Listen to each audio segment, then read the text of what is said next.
മനസ്സിലാക്കിയെടുക്കാൻ കഴിയും. ഒരു ചെറിയ ഉദാഹരണം ഇമാം ശാഫിഈ റളിയല്ലാഹു അൻഹു തന്നെ പറയുന്നു. എന്താണ്? പ്രായപൂർത്തിയാകാത്ത ചെറിയ മുല കുടിക്കുന്ന കുട്ടികൾ, ആ കുട്ടികളെ ചെലവ് ബാപ്പ കൊടുക്കണം എന്ന് ഖുർആനിലുണ്ട്. ആ ബാപ്പ ആ കുട്ടിക്ക് മുല കൊടുക്കുന്നവരെ ചെലവടക്കം കൊടുക്കണമെന്ന് ഖുർആനിലുണ്ട്. പക്ഷേ പ്രായമായിട്ട് ജോലിക്ക് പോകാൻ കഴിയാത്ത ബാപ്പന്റെ ചെലവ് കൊടുക്കണം, ഉമ്മാന്റെ ചെലവ് മക്കൾ കൊടുക്കണം എന്ന് ഖുർആനിൽ കാണുന്നില്ല.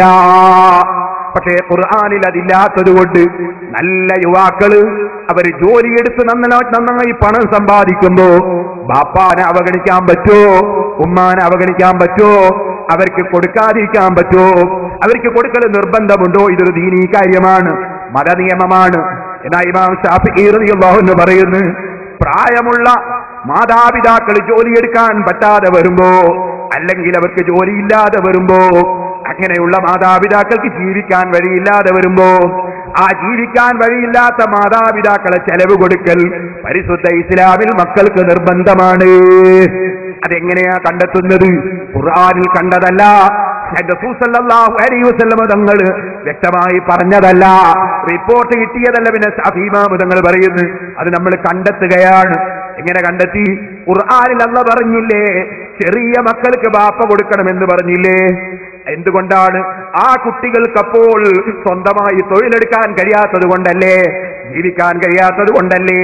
ഇതേപോലെ ബാപ്പയ്ക്ക് ജീവിക്കാൻ കഴിയാതെ വരുമ്പോ മക്കൾ അങ്ങോട്ടും കൊടുക്കണമെന്ന് ഇതിൽ നിന്ന് കണ്ടെത്താവുന്നതാണ്. അതുകൊണ്ട് ബാപ്പന്റെ ചെലവ് കൊടുക്കൽ നിർബന്ധമാണ്. ഇനി ചോദിക്കട്ടെ, സലഫിയെ ഇമാമിങ്ങൾ കണ്ടെത്തിയാൽ നിങ്ങൾക്ക് മതിയാവൂലല്ലോ. നിങ്ങൾക്ക് സനദ് സഹിതം സഹാബത്ത് കേട്ടു, താബീങ്ങൾ കേട്ടു, പിൻഗാമികൾ കേട്ടു, ഇങ്ങനെ റിപ്പോർട്ട് കിട്ടണ്ടേ? എന്നാ മൗലവി ഒരു കാര്യം ചെയ്യണം, ബാപ്പാന്റെ ചെലവ് മുജാഹിദീങ്ങൾ കൊടുക്കണോ വേണ്ടേ? ബാപ്പാന്റെ ചെലവുകാര്യങ്ങളായ മക്കൾ കൊടുക്കണോ വേണ്ടേ? മതത്തിന്റെ നിയമം പറയണം. അതിന് അല്ലാഹുവിന്റെ റസൂൽ വരെ മൗലവി മുതൽക്ക് അങ്ങോട്ടുള്ള റിപ്പോർട്ട് വായിക്കുകയും വേണം. സനദിൽ ഒരൊറ്റ മനുഷ്യൻ വിട്ടുപോകാൻ പാടില്ല. നിങ്ങൾ അങ്ങനെയല്ലേ പുതിയ കണ്ടുപിടുത്തം. അതുകൊണ്ട് നിങ്ങൾ ഇവിടുന്ന് അങ്ങോട്ട് വായിക്കണം. സലഫിയുടെ ഉസ്താദ് ആരാണ്? അബ്ദുസലാം സുല്ലമി. അബ്ദുസലാം സുല്ലമിന്റെ ഉസ്താദ് ഉമർ മൗലവിന്റെ ഉസ്താദ് KM മൗലവി. അങ്ങനെ അങ്ങ് വായിച്ചിട്ട് അല്ലാഹുവിന്റെ റസൂൽ വരെ ഒരു സ്ഥലത്തും തെറ്റുപോകാതെ നിങ്ങളൊരു സനദ് വായിച്ചിട്ട് ബാപ്പാന്റെ ചെലവ് മക്കൾ കൊടുക്കണോ കൊടുക്കണ്ടേ ഒന്ന് മുജാഹിദീങ്ങൾക്ക് പറഞ്ഞു കൊടുക്കണേ. സലഫിയെ ഞങ്ങൾക്ക് ഞങ്ങളെ ഇമാമായ ഇമാം ശാഫിഈ റളിയല്ലാഹു അൻഹു ഖുർആനിൽ നിന്ന് കടത്തി പറഞ്ഞു തന്നിട്ടുണ്ട്. ഓ മുസ്ലിമീങ്ങളെ, ചെറുപ്പക്കാരെ, മതത്തിന്റെ നിയമമാണ്. നിങ്ങൾ ബാപ്പാന്റെ ചെലവ് കൊടുക്കണേ, ഉമ്മാന്റെ ചെലവ് കൊടുക്കണേ. അത് ഞങ്ങൾക്ക് ശാഫിഈ ഇമാം പറഞ്ഞു തന്നിട്ടുണ്ട്. ഇനി നിങ്ങൾ ആ റിപ്പോർട്ടൊന്ന് കേൾക്കട്ടെ. റിപ്പോർട്ടില്ലാത്ത ദീനല്ലാന്നല്ലേ നിങ്ങൾ ഇവിടെ പ്രസംഗിച്ചത്? എന്നാ നിങ്ങളെ ദീന് അത് ഇസ്ലാം ദീനല്ല കേട്ടോ, അത് യഹൂദി മതമാണ്, അത് ഇസ്ലാം ദീനല്ല. യഹൂദി മതം ഞങ്ങൾക്കറിയില്ല, ഞങ്ങൾക്ക് ഇസ്ലാം മതമേ അറിയൂ. ആ ഇസ്ലാം മതം ഞങ്ങൾക്ക് പഠിപ്പിച്ചത് ഇങ്ങനെയാണ്. ഇനി ഞാൻ പറയട്ടെ സഹോദരന്മാരെ, 4 തെളിവല്ലേ ശാഫിഈ ഇമാം റളിയല്ലാഹു അൻഹു പറഞ്ഞത്? ശാഫിഈ ഇമാം പ്രമാണമില്ലാതെ വല്ലതും പറയോ? പറയില്ല. എന്താ ശാഫിഈ ഇമാമിന് തെളിവ്?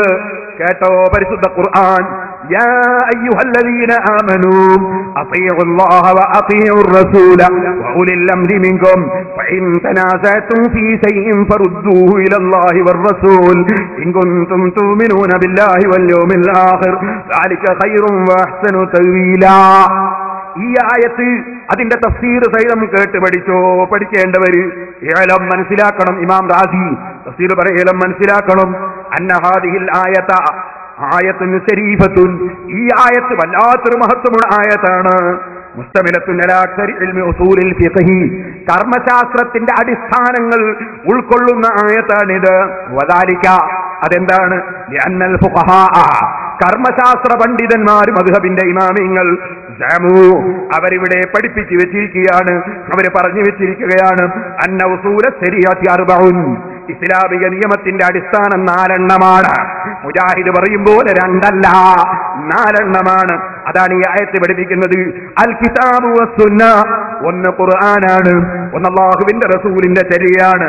വൽ ഇജ്മാഉ, ഒന്ന് ഇജ്മാഅാണ്. വൽ ഖിയാസു, ഒന്ന് ഖിയാസാണ്. വഹാദിഹി ആയത്ത് മുസ്തമിലത്തുൻ അലാ തഖ്രീർ ഹാദിഹിൽ ഉസൂലിൽ അർബഅത്തി ബിഹാദ തർതീബ്. ഈ വഴിയായി ഈ നാലെണ്ണവും ഈ ആയത്ത് പഠിപ്പിക്കുകയാണ്. അമ്മൽ കിതാബു, അപ്പൊ സുന്നത്തു, അപ്പൊ ഖുർആനും സുന്നത്തും ഫഖദ് വഖഅത്തിൽ ഇശാറത്തു ഇലൈഹിമാ, അതിലേക്ക് ഈ ആയത്തിൽ അല്ലാഹു ചൂണ്ടിക്കാണിക്കുന്നത് ബിഖൗലി, അല്ലാഹുവിന്റെ ഖൗല് കൊണ്ട് അത്തിയുല്ലാഹ വ അത്തിയുർ റസൂൽ, നിങ്ങൾ അല്ലാഹുവിനെ അനുസരിക്കണേ എന്ന് പറഞ്ഞാൽ ഖുർആൻ സ്വീകരിക്കണമെന്നാണ്. അത്തിയുർ റസൂൽ എന്ന് പറഞ്ഞാൽ അല്ലാഹുവിന്റെ റസൂലിന്റെ സുന്നത്ത് സ്വീകരിക്കണേ എന്നാണ്. യദുല്ലു അലാ വുജൂബി മുതാബഅത്തിൽ കിതാബി വസ്സുന്ന, ഖുർആനും സുന്നത്തും സ്വീകരിക്കണമെന്നാണ്. അപ്പൊ കർമ്മശാസ്ത്രം കണ്ടെത്തുന്ന ഇമാമിങ്ങൾക്ക് നിദാനം ഖുർആനും സുന്നത്തും രണ്ട്, ഇനി രണ്ടും കൂടിയുണ്ട്. അതെന്താണ്? അൽ മസ്അലത്തു സാലിസത്ത്, മൂന്നാമത്തത് ഇൽം, മനസ്സിലാക്കണം.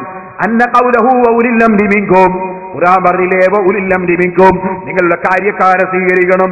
യദുല്ലു ഇൻദനാ, അത് നമ്മളൊരിക്കൽ ശരിക്കറിയിക്കുകയാണ്.